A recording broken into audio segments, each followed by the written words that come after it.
Jasmine, how are you doing today?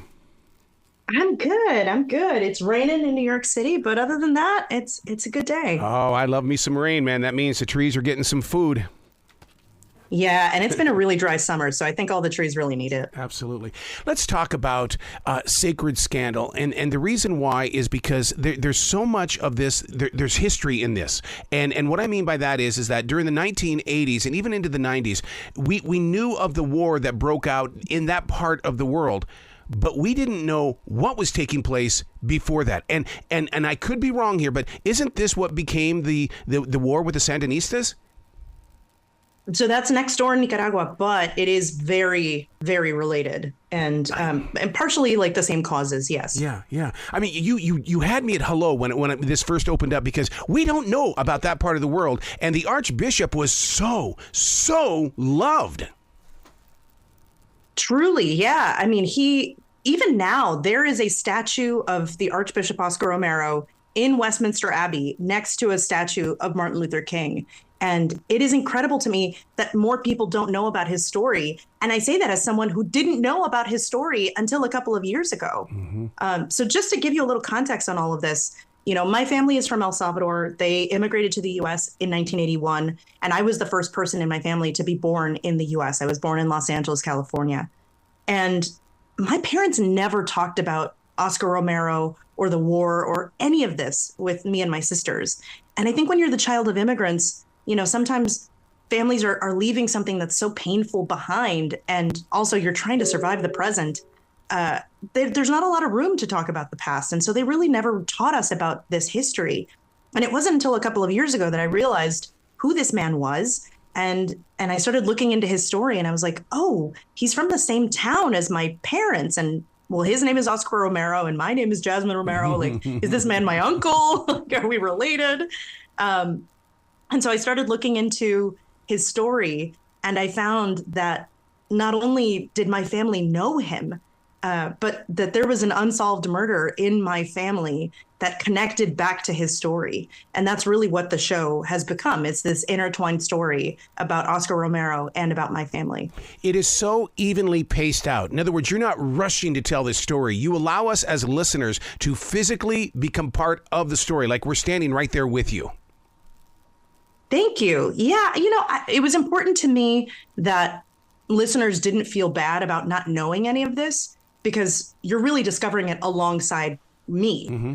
If a person who is from El Salvador and whose family knew this man, didn't know about it, like, it's not your fault that you don't know about this. And it's partially because we are not taught these histories in history class. There is so much information that we just never get. And I think it's partially because history keeps repeating.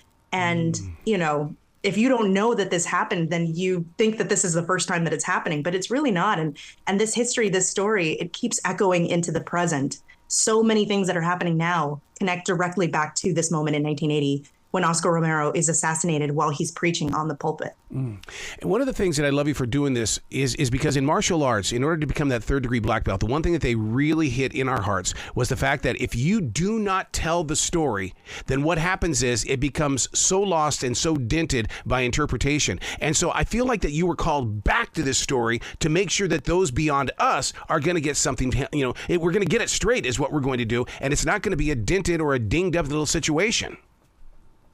Absolutely. And I really, going back to Martin Luther King and Oscar Romero's story and how it parallels him, I think Oscar Romero has become this figure in El Salvador, very similar to Dr. King, where, now politicians will invoke his name and there's this love of him and the airport is named after him. And, there's no acknowledgement of the fact that not that long ago in 1980, a lot of people were not on his side and did not agree with him. And I think the same thing has happened with Dr. King, where they become a symbol and a figure of an idea. But people forget that when these people were alive, the same people that now are like, oh, we honor Dr. King. It's like, well, I don't think you were rolling with him when he was alive. Do you know what I'm saying? Right. So true. So how does a holy man become part of a holy war? Well, so the war in El Salvador really is intertwined with the Catholic Church in a lot of ways. El Salvador is an incredibly Catholic country. It's literally named after Jesus, Yep. El Salvador, the Savior. And when Oscar Romero is assassinated on the pulpit as he's preaching, it really sends a signal to the country of we are willing to kill even the holiest man, even the most revered person among you. And throughout the war, Catholic preachers, nuns, lay workers, catechists are specifically targeted because of what they symbolize in the community. And, the El Salvador's war really was a proxy war within the larger Cold War that was happening between the US and Russia, because at the same time that El Salvador is going through these changes and there's a revolution, communism there's another Red Scare happening around the world. And so the communist battle and the battle for equality in El Salvador sort of become intertwined, and the priests become this middle ground.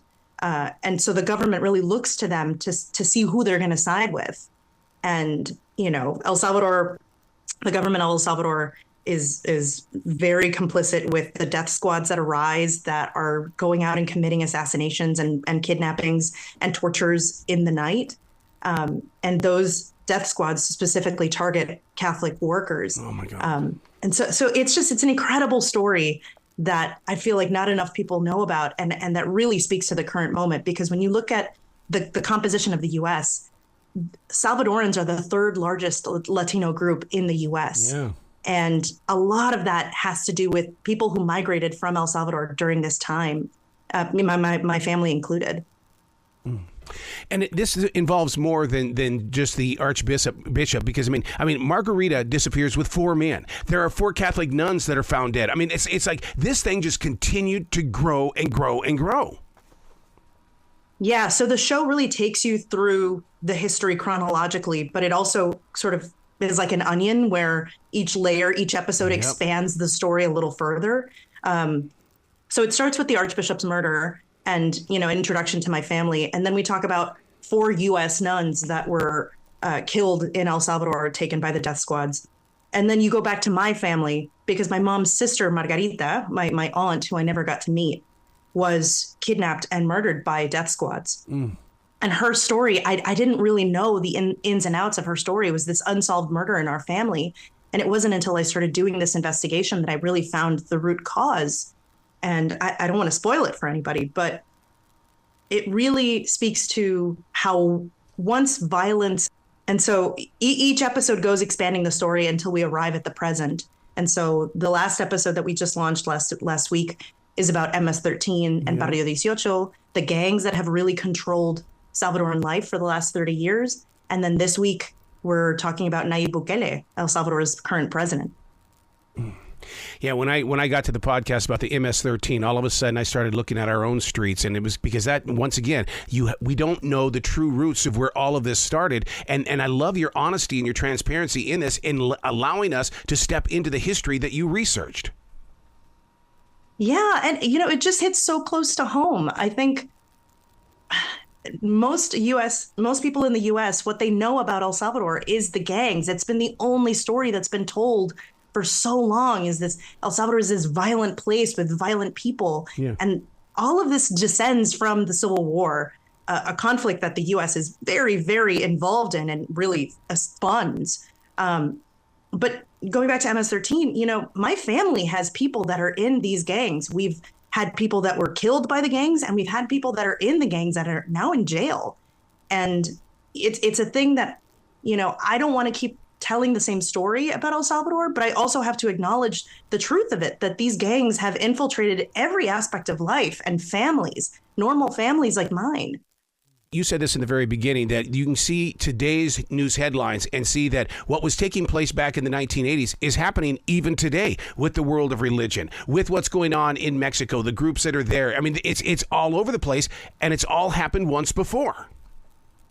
Absolutely. And I think, not to get too political with it, but I think when you look at what's happening in Palestine, Yes. the U.S. funding is part of what is causing this devastation in this foreign country, in this small, tiny foreign country that is symbolic of so many other things.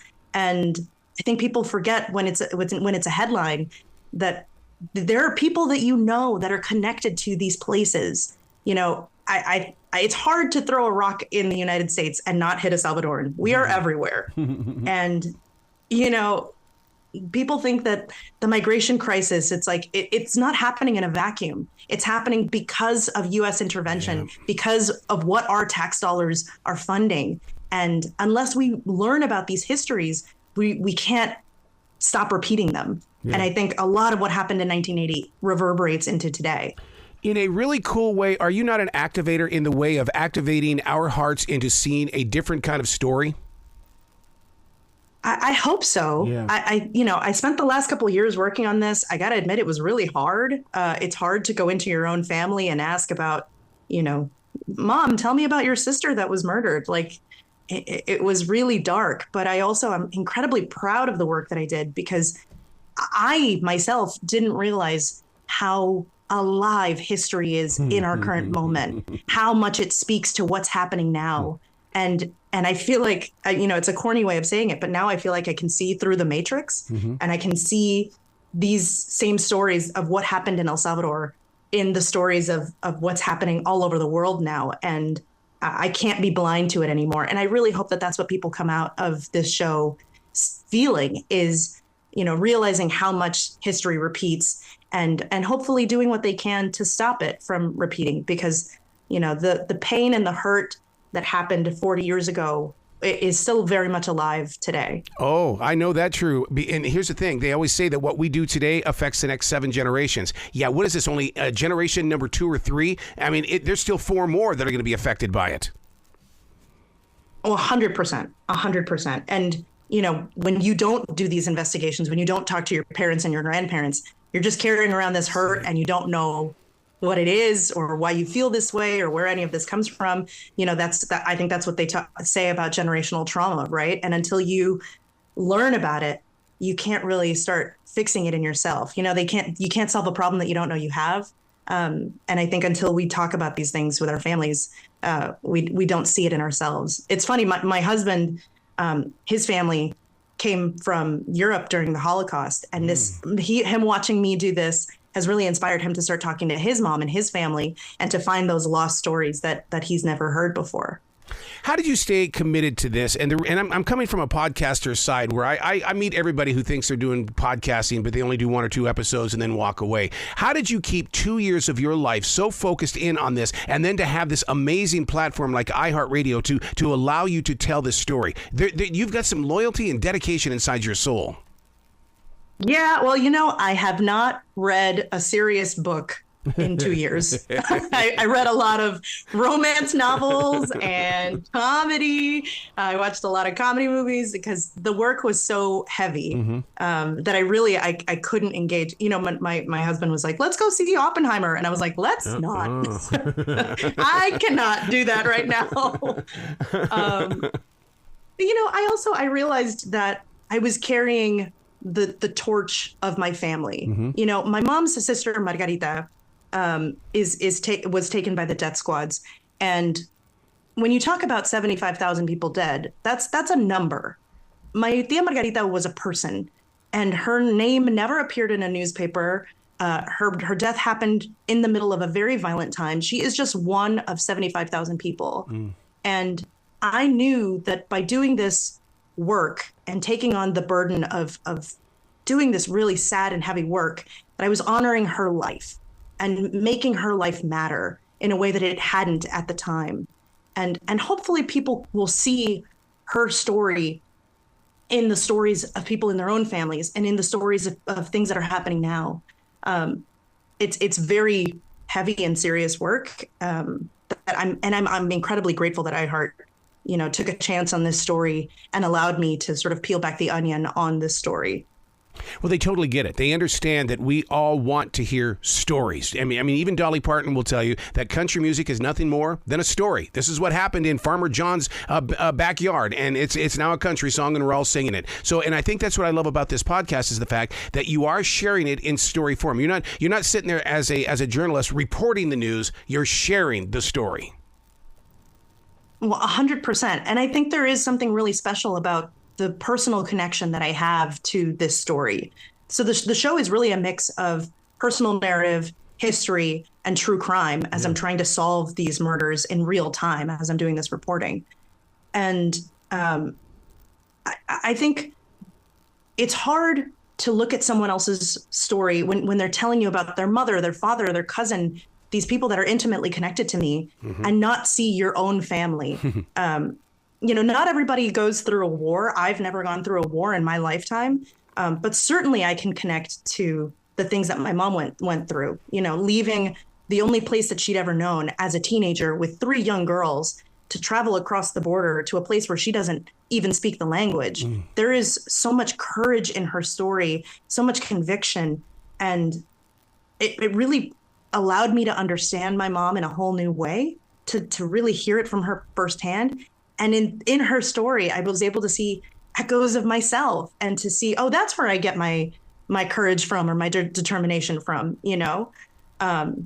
I have a lot, moms, it's tough with moms, my mom's she's still my mom. She still gets on my nerves sometimes. But I have so much more grace for her after hearing all of these stories and understanding her in such a different way. How tough was it to sit down and have a conversation with Vilma?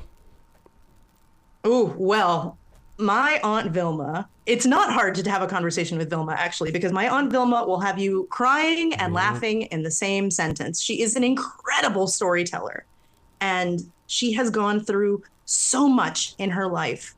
She was there the night that my aunt Margarita was kidnapped, and the way that she tells that story, saying goodbye to her sister and going home and not knowing that was the last time that she was going to see her.